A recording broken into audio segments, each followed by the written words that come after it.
도레이파솔! 안녕하세요. 쏘리의 실험실의 쏘리입니다. 오늘의 주인공은 모두의 뇌를 뒤흔들었던 원소, 바로 리튬입니다. 에이, 리튬 하면은 그것도 배터리 얘기만 30분 늘여놓는 거 아니야가 아니에요. 리튬에서 배터리는 아주 시작에 불과합니다. 사실 이 리튬이라는 어원부터 조금 특이합니다. 그리스어로 리토스, 돌이라는 뜻의 이름이 처음에 붙었었는데요. 이게 좀 신기한 게 나트륨이나 칼륨 이런 애들은 식물의 재에서 발견이 됐어요. 그런데 리튬이 유일하게 이 돌에서 발견된 최초의 알칼리 금속이었거든요. 뿐만 아니라 이 빅뱅, 그때 만들어진 최초의 원소 삼형제 중에 한 명입니다. 그런데 수소나 헬륨은 우주 속에 많잖아요. 근데 리튬은 신기하게도 우주에 많이 없어요. 그래서 천문학자들이 여전히 그 이유를 찾아서 열심히 연구를 하고 있습니다. 그런데 리튬이 정신약으로 쓰였었습니다. 그 중에서도 특히 조울증을 치료하는 치료제로 여전히 사용이 되고 있어요. 한때는 통풍 치료제로 사용이 되기도 했었고요. 이런 특성을 보고 막 사람들이 와, 리튬 이거 만병통치약이네 하고 물로 만들어서 팔기도 했었어요.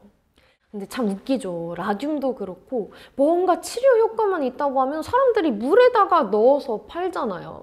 그래서 20세기 초에는 심지어 우리가 데일리로 그렇게 많이 마시는 코카콜라에도 리튬이 들어갔다는 썰이 있었습니다. 이거는 사실 확인이 불가능한 케이스인데 정확하게는 세븐업이라는 음료의 초기 모델에 리튬이 들어있었습니다. 리튬의 원자량, 무게가 약 7이에요. 그래서 세븐업이 됐다라는 전설도 있는데요. 뿐만 아니라 세븐업에 들어간 성분이 총 7가지다. 혹은 7온스의 병을 들어서 마신다 라는 여러 가지 이름에 대한 추측이 있는데, 그러니까 세븐업 입장에서는 우리가 콜라랑은 명확히 다른 거야. 아, 이거는 마시면은 너의 이 울적한 기분, 막 들쑥날쑥하는 기분까지 치료해줄 수 있다, 이런 식으로 초기에 광고를 많이 했대요. 두통부터 메스꺼움 등등 굉장히 다양한 부작용이 1950년대 때부터 알려지면서 세븐업에 들어가는 리튬은 사라지게 됐다고 해요. 배터리 이야기를 빼놓을 수 없는데요. 패드라든지 스마트폰, 전기차, 진짜 웬만하면은 리튬이온 배터리다라고 봐야 돼요. 근데 그것도 그럴 것이 리튬이라는 원자 자체가 한 번이죠.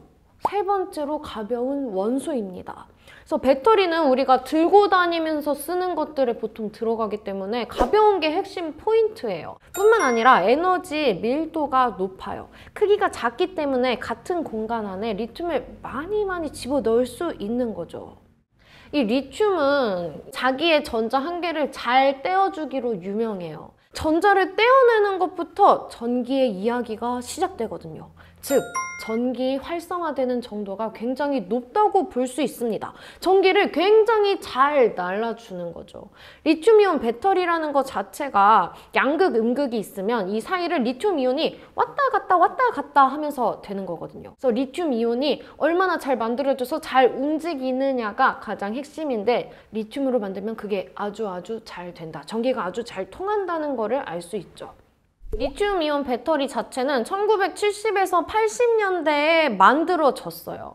그런데 1991년에 소니에서 이 리튬이온 배터리를 상용화를 시켰습니다. 그 공로로 이 존 구디너프 박사, 그리고 그를 포함한 개발진이 노벨 화학상을 받기도 했는데요. 근데 이 박사님 이름이 또 참 신기해요. 정말로 굿이너프, 충분히 좋다, 이거를 이름으로 가지고 계시는 분이거든요. 그 이름만큼이나 정말 충분히 좋은 배터리를 만드신 걸로 유명합니다.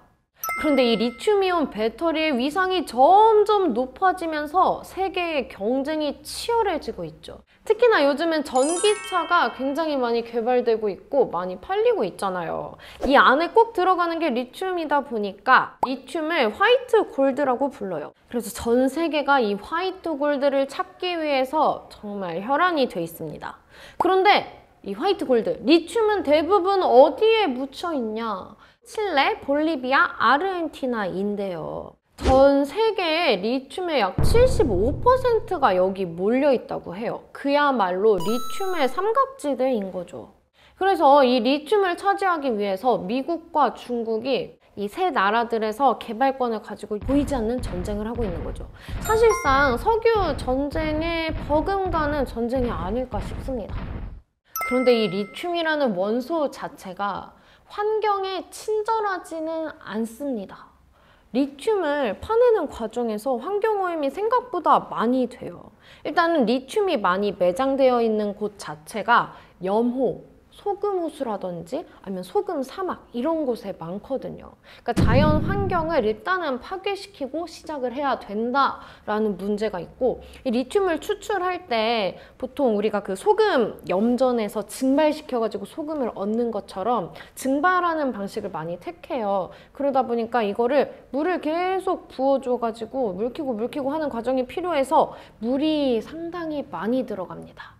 그래서 그 지역에 살고 있는 사람들 입장에서는 지금 우리가 써야 되는 물도 부족한데 리튬을 채굴하겠다고 이렇게 많이 물을 쓴다고? 그래서 계속해서 다툼이 있어요. 그리고 리튬이라는 원소 자체가 불안정해서 폭발 위험이 있어요. 그 자체도 주민들한테는 위협으로 다가오는 거죠. 이런 문제들 때문에 리튬을 두고 전 세계적인 경쟁 구도 뿐만 아니라 거기에 살고 있는 정착민들과의 경쟁 구도가 수도 없이 만들어지고 있습니다. 리튬이라는 게 우리가 편리한 삶을 살게 해줄 정말 중요한 열쇠이지만 누군가에게는 삶을 파괴할 수도 있고 생태계를 파괴할 수도 있는 물질인 거죠. 리튬에서 시작될 미래가 정말 무궁무진하다는 기대가 듭니다. 여러분 즐거우셨다면 댓글로 또 어떤 원소 이야기 듣고 싶은지 자유롭게 남겨주세요. 그럼 안녕! 끝!